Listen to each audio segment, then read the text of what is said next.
into meditation in a very negative state of mind. And if we come into meditation in a negative state of mind, and then we try to, from that, generate a positive state of mind, it's very difficult from that negative to positive state. So what we can do at the beginning is do a little breathing exercise, particularly if you come into meditation with a little bit of a negative state of mind, a bit of agitation, negativity. And that is simply do a little breathing exercise at the beginning of the practice. Different traditions present that in different ways. In the Tibetan tradition, for example, that's often presented in a very elaborate way in terms of what's called the 9-round breathing exercise, where it often involves a lot of visualization and blocking nostrils and breathing in through the left and out through the right and visualizing channels and all sorts of things. In some traditions, they just say count 21 breaths. And in some traditions, simply take 3 deep breaths. And the purpose of those exercises is the same. And that is, by focusing on the breathing, we can let go of any negative state of mind and bring the mind into a more neutral state. And then from that state, we can move into a more positive state. So, therefore, in terms of preparing speech, one thing, again, particularly if you're coming into the meditation in a very negative state of mind, is do a little breathing exercise to bring your mind into a very neutral state.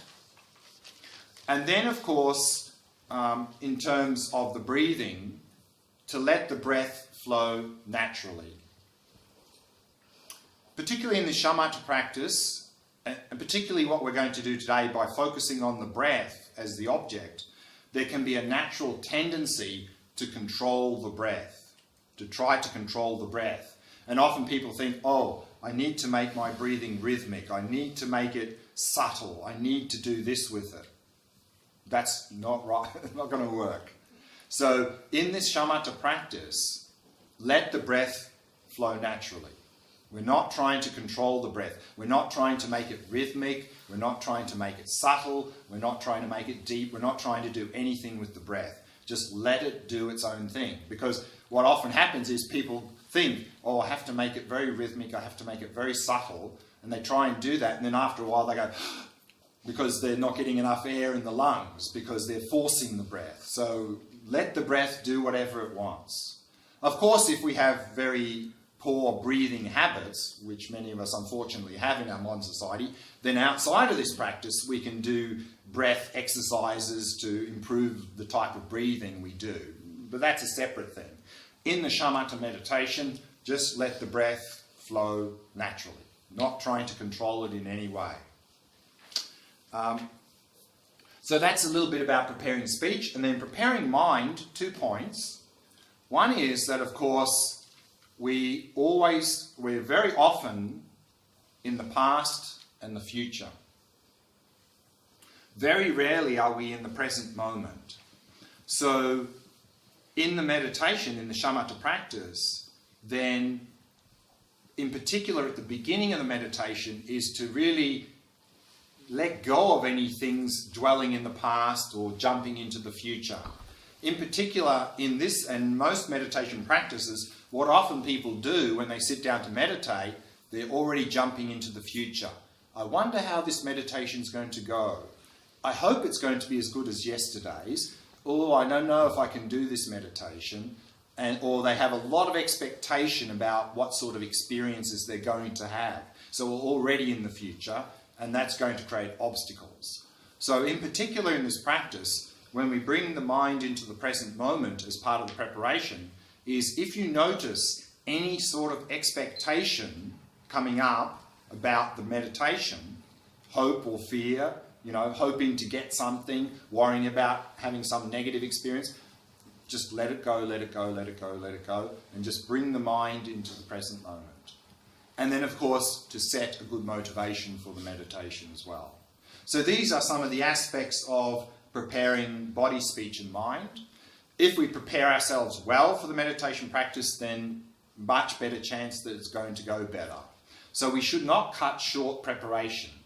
Unfortunately, often people do. They sit down, plop down and meditate, start meditating on the breath immediately. And then, of course, they're not prepared the body, their mind is agitated, disturbed, they're thinking about all sorts of things, and then it just doesn't work.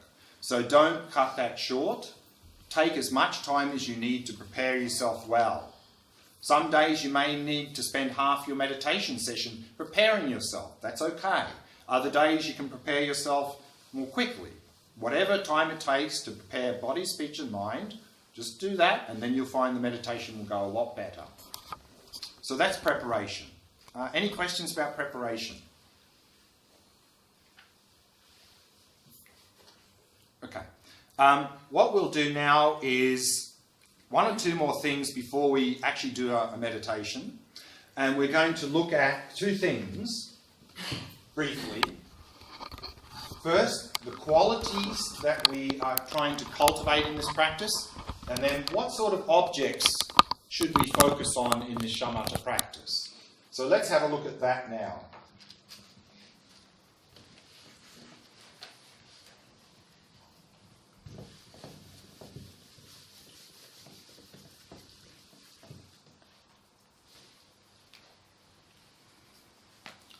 So, shamatha practice. We're trying to cultivate a calm, clear and focused mind. So, we're effectively developing two qualities.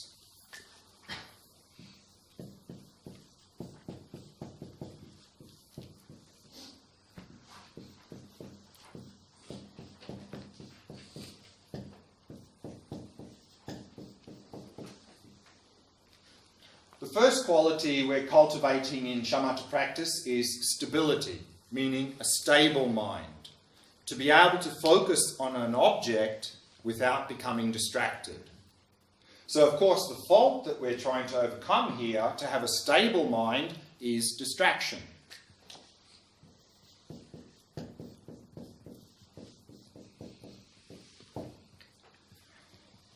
But not only are we cultivating a more stable mind, meaning be able to focus on an object without becoming distracted, we also want to be able to focus on that object in a very clear way. So the second quality is clarity.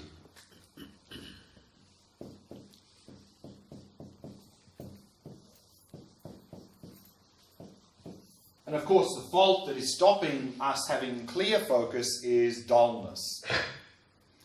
So these are the two main qualities we are cultivating in the shamatha practice. A stable mind and a clear mind. But I like to add a third quality that normally isn't mentioned in the meditation texts here. And I think it's something that's very important to be aware of, particularly for us in our modern society.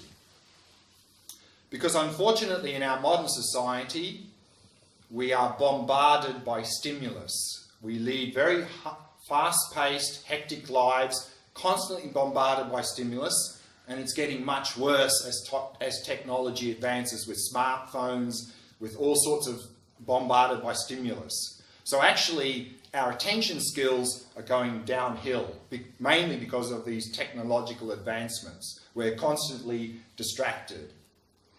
And because of that, our mind is very chaotic. So what do we do now when we want to focus on something? Is we have a natural tendency to tighten, because we know our minds are chaotic. And unless we tighten our focus, we're going to get distracted. So that's what we normally do. In anything we do in our life, if we want to focus, we tighten. And if we only have to focus for a very short time, that can sort of work. But we know from our own experience, if we have that tight focus for a longer period of time, we become completely exhausted and often we become very agitated. So this is not the approach we want in shamatha practice. And unfortunately, and I think this comes a lot from historical aspects, is I think centuries ago, of course, people didn't have this sort of lifestyle we have now. They were very relaxed. In fact, they were too relaxed. So often you'll find in the old meditation text, when it talks about focusing on an object here, the very first instruction you'll see is something like, firmly tighten your focus on the object. Because people then were like, So they needed to tighten because they're too relaxed. But unfortunately, we are not in that state. We tend to be agitated and tense 24/7. So if we bring that into meditation and then even more tighten the focus, disaster. So, in fact, as a beginner, this is probably the main reason we have difficulty in meditation, is we're too tense, we're too tight, we're simply trying too hard. So this fault is, of course, tension.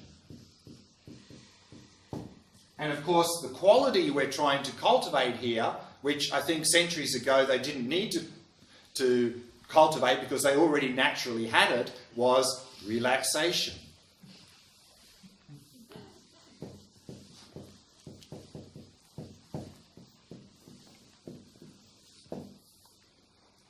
So I think, particularly today, in today's meditation sessions, for many of us, I think that the one thing that we need to just simply be focusing on today is this: relaxation.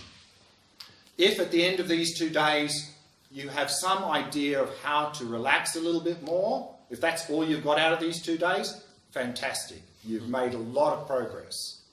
Because we don't know how to relax anymore in our modern society. We're uptight and tense all the time. So if we want shamatha practice to develop, the first thing we need to do is we need to learn how to relax. To relax the body, relax the mind. So that's the thing we're going to be really emphasizing in the first couple of sessions today, but throughout today, is simply relax, relax, relax, relax, relax.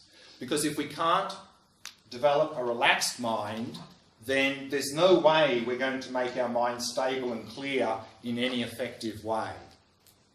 So we need to cultivate these qualities in this order. Once we develop a little bit of relaxation in the mind, then we can work on stabilizing our attention. With a bit more stable mind, then we can make our attention more clear. So this is the order that we really need to be cultivating these in. So again, I can't overemphasize this idea of relaxation, because I think as a beginner, we simply have that natural tendency, when we focus, we tighten. So we need to change that habit.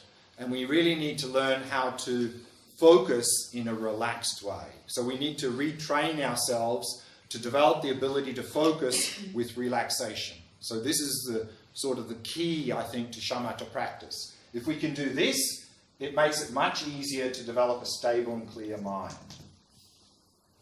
Any questions about qualities?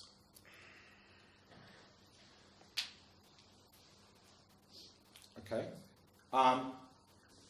Then, briefly, and then we'll do a meditation, is what object should we focus on in this practice? Because in this practice, we are simply focusing on a single object. But what object to focus on?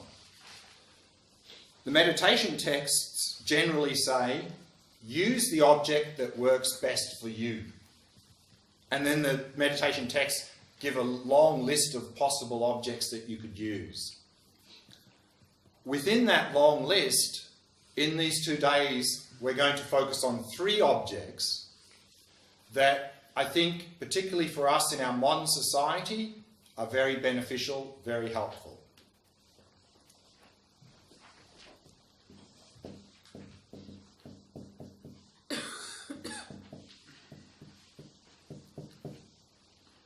The first object, and that's the object that we're going to focus on today, is the breath. The physical sensations associated with breathing. The meditation texts often say, if you're the sort of person who is highly discursive, meaning always thinking, then definitely the best object for you is the breath. I think this accounts for about 95% of the modern day population. We're all living in the head. We're always thinking. So much so that we're often tormented by our own mind. And we've lost touch with physical reality. We've lost touch with our own body because we're all living in the head. So by focusing on the physical sensations of the breath, it gets us out of our conceptual mind and into the body. So this is a very good start. And most of our conceptual thinking is about the past and the future. Very rarely are we in the present moment. And certainly from a Buddhist perspective, living in the past and the future is a source of unhappiness. And even some modern studies now are coming to the same conclusion, that if we live in the past and the future, we create a lot of unnecessary unhappiness for ourselves. The physical sensations of the breath only happen in the present moment. So by focusing on them, not only do we get out of our conceptual mind into the body, but we also get out of the past and the future into the present moment. So I think for many of us, probably the best object for us, for Shamatha practice, is the breath. And that's the one that's most emphasized in many Buddhist traditions. Within the breath practice for Shamatha, we have a number of options.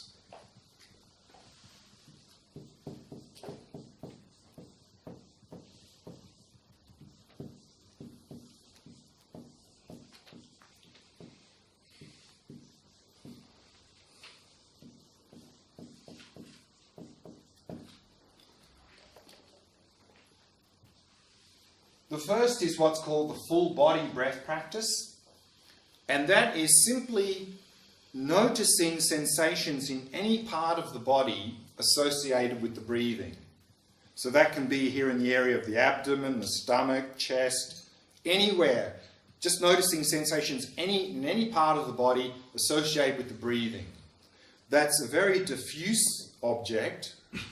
This is very helpful for developing relaxation.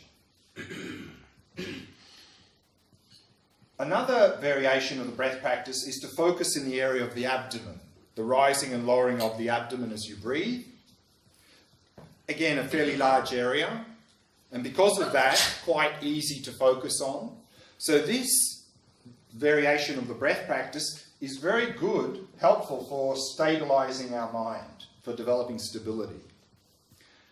And then the other variation is to focus at the entrance of the nostrils here, this very tiny area at the entrance of the nostrils. Much smaller object. Because it's a much more smaller, subtle object, that's very helpful for improving the clarity of our attention. So each one of those is very useful for cultivating one of those three qualities. And so what we're going to do today is we're going to slowly move through those three options, working with each of those three options as we go through today. Again, the breath is probably the most widely emphasized object in most Buddhist traditions. Two other objects that we're going to focus on tomorrow. The first one is the mind. And that is to simply observe our own mind. Now, many people find this much more challenging than focusing on the breath. One reason, of course, is the breath is a physical object, the mind is not, more subtle. But also, of course, many of us have never developed the habit of observing our mind. Because what we tend to do now is, as soon as something comes up in the mind, we do one of two things. The most common thing we do is if a thought or emotion or memory or something comes up in the mind, we latch onto it, we identify with it, and we follow it. And we get caught up in our stories.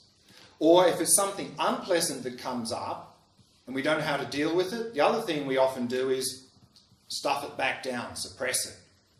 So, of course, getting caught up in our stories, trying to suppress things, is simply creating a lot of suffering for ourselves. So, in fact, we tend to be the slaves of our mind. We are tormented by our own mind. We get caught up in our stories. We get overwhelmed by our thoughts, emotions, and memories. And, of course, by trying to suppress these things, doesn't deal with them, often what happens, of course, that manifests as physical illness in the body, and then we project a lot of negativity onto people around us. So we tend to be the slaves of our mind, tormented by our minds in our modern society. Whereas this practice here of observing the mind we're going to develop the ability to be able to observe these things as they arise and pass, without getting caught up in them, without needing to suppress them. And of course, every time we do that, we're not feeding them, which means this practice, over time, our mind will naturally become more quiet and still. Now, of course, what we do, if we want our mind to be quiet, we force it. We try to make it quiet. And we know that that doesn't work. That's just like throwing petrol on the fire. It just makes the mind more agitated. So all we need to do is this practice and simply observe the mind. We don't need to fight with the mind. Fighting the mind is not going to work. Getting overwhelmed by the mind, of course, is not going to work. Simply observe whatever is arising in the mind. And we'll become the masters of our mind, and the mind will become quiet and still. So for these reasons, I think this is very helpful, beneficial practice for us in our modern society. We can turn our mind, instead of it being our worst enemy, we can make it our best friend. So we're going to be focusing on this tomorrow. And then related to that, we're also looking at tomorrow another object which often is called no object.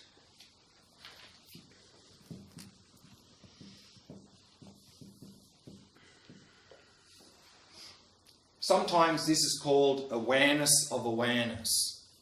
So in this variation of the practice, we are simply being aware of being aware. Now, of course, our mind is outwards.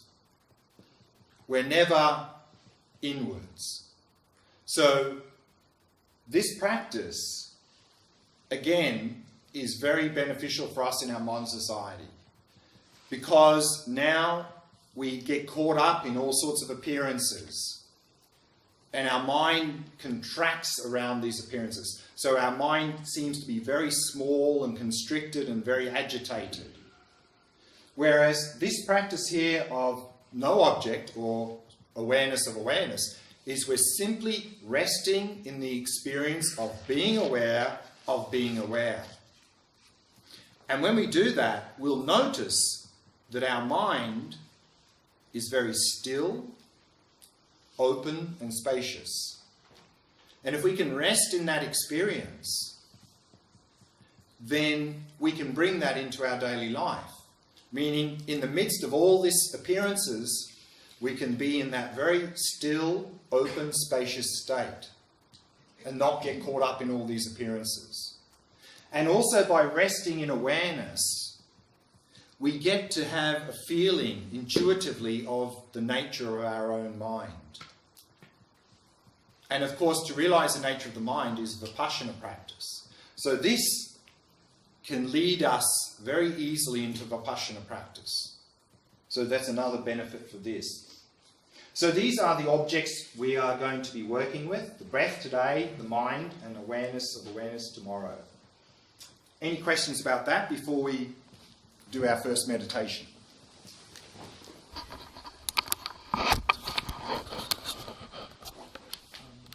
Yeah. I wanted to ask you a question about preparation for meditation. About preparation, sure. Meditation.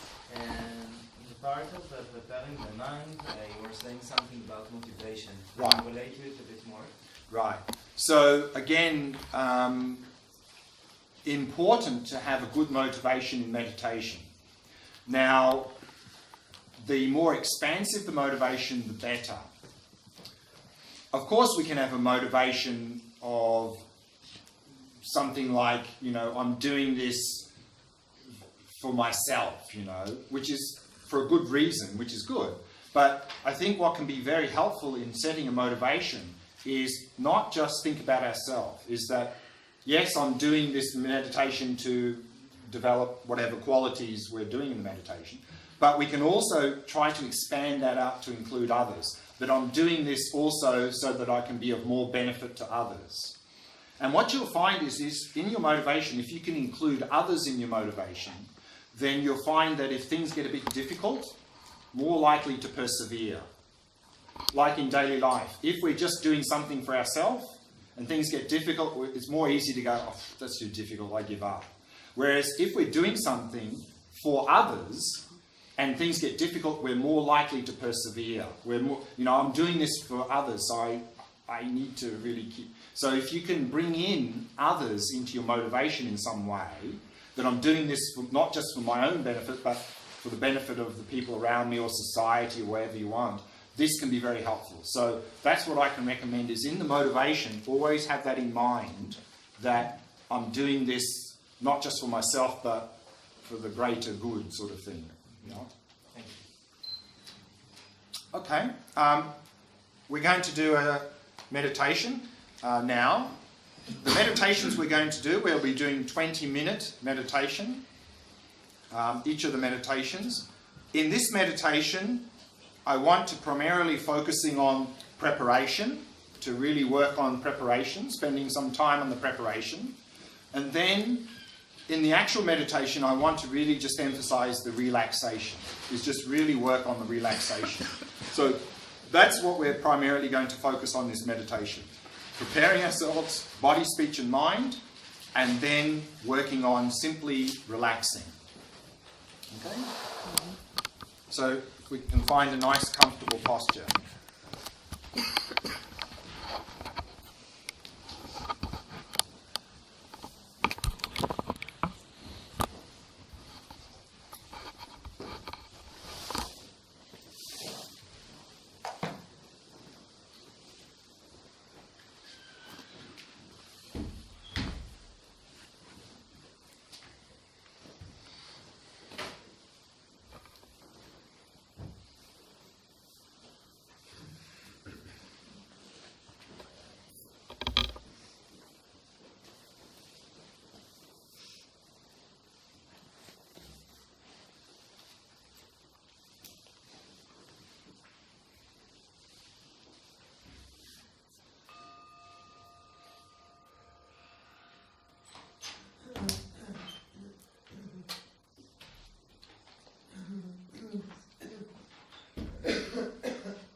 As an act of loving kindness for yourself,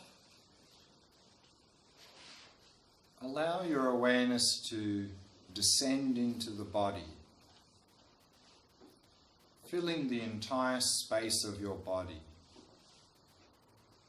and simply becoming aware of sensations throughout the body.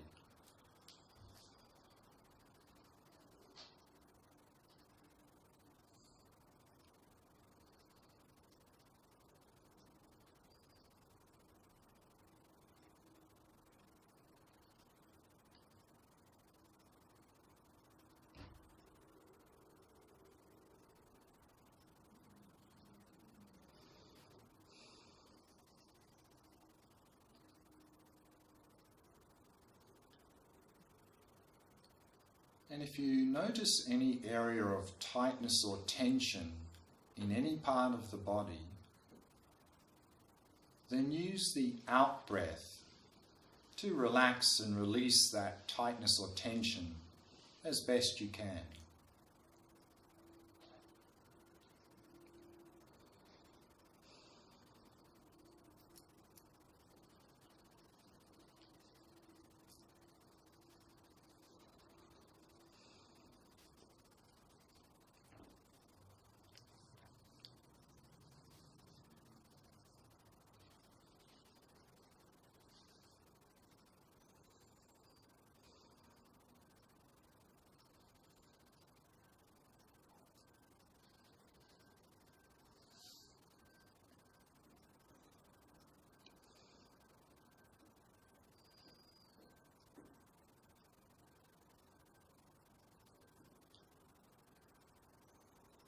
And then bring your awareness to the area of your face. And soften and relax all the muscles in the face.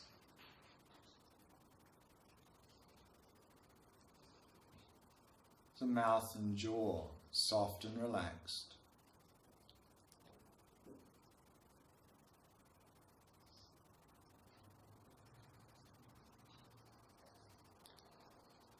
And all the muscles around the eyes, soft and relaxed.